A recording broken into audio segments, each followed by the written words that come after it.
Dude, that's a stove?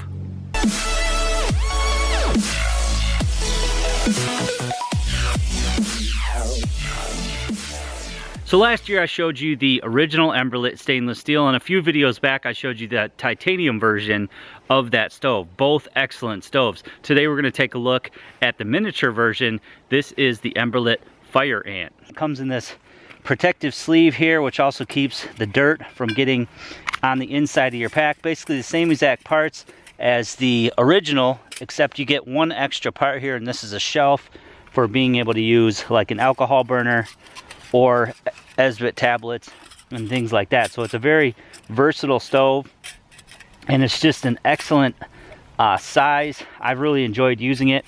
It updrafts just as good as the original and is a very solid choice for those of you that just go out in the woods and want to make up a quick, boil up a quick cup of water so that you can rehydrate a meal or have some tea or coffee or something like that. It weighs next to nothing and is super simple to put together. As you can see here, that's all there is to it. Just a tiny little portable stove. So it also comes with this little plate that you can use. You can set a little alcohol burner in there. It fits perfectly in there, and then set your pot on the top and use alcohol. You can also use Esbit tablets or something like this live fire. You could set that right on the tray and be able to cook your food like that. But I just use wood, and that works perfectly for me. I always have lots and lots of wood available to me to use in these little stoves.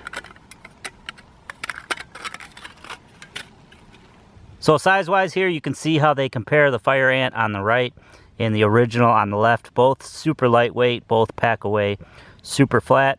But if you're just a solo hiker and you're looking for something just to boil up a quick meal or heat up some coffee or tea, the FireAnt might be for you. Of course, the original is just proven. It's one of my favorite stoves. It's on the Ben's Best list.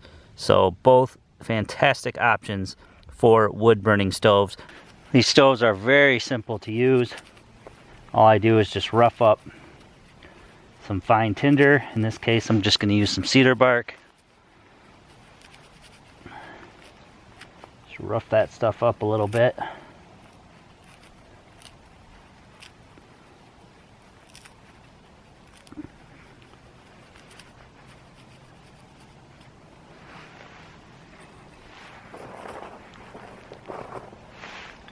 Throw some of that cedar bark in there. Put some at the opening here that'll catch a spark. I'm just going to put some real little sticks behind that. And then some bigger stuff on top of that.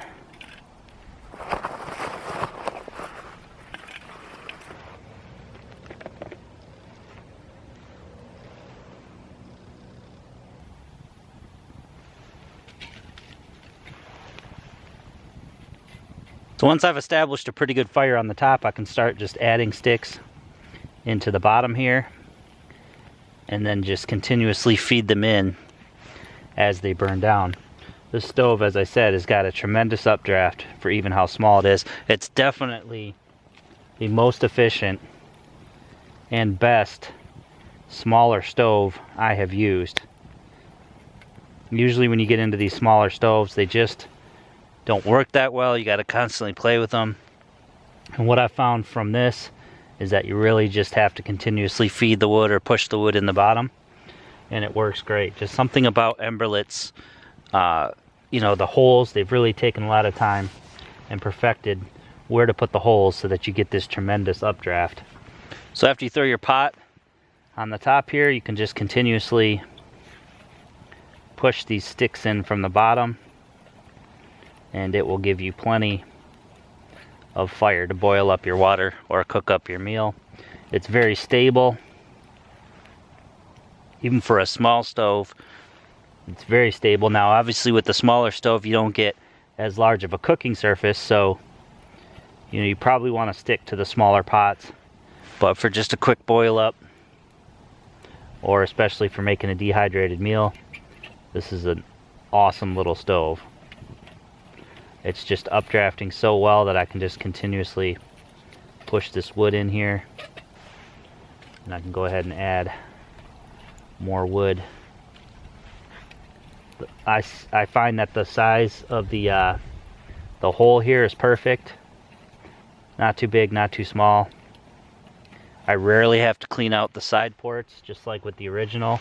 But if you do, you can just take a small stick here and make sure that your ports are open. And it doesn't take long to heat up some water. Here's a closer shot of the updraft here. You can see with just the wood in the entrance hole there, get an excellent updraft. If you keep your handles upwind, especially on titanium, they will stay nice and cool. So you can touch them. So this one takes 1.5 cups. So 1.5.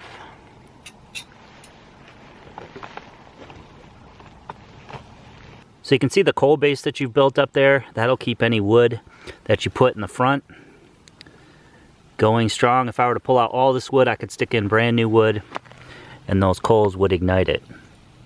I'll just let it burn down here, and you'd be surprised how quickly this titanium cools, which is also a great feature of titanium. Dump the ashes out, and within a minute or two you can pack it up and be on your way. What I typically do though when I'm done is I'll just take the wood and stick it up top here, just to let it burn all the way down.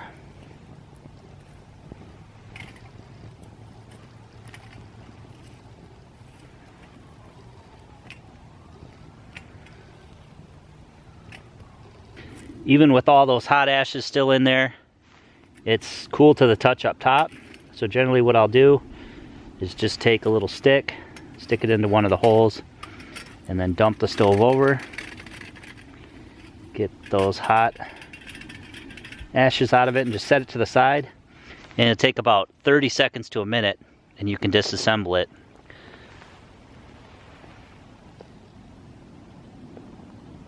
Just to show you, those coals are still red hot.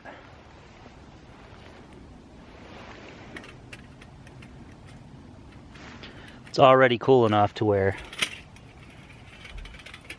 I could take it down if I wanted to.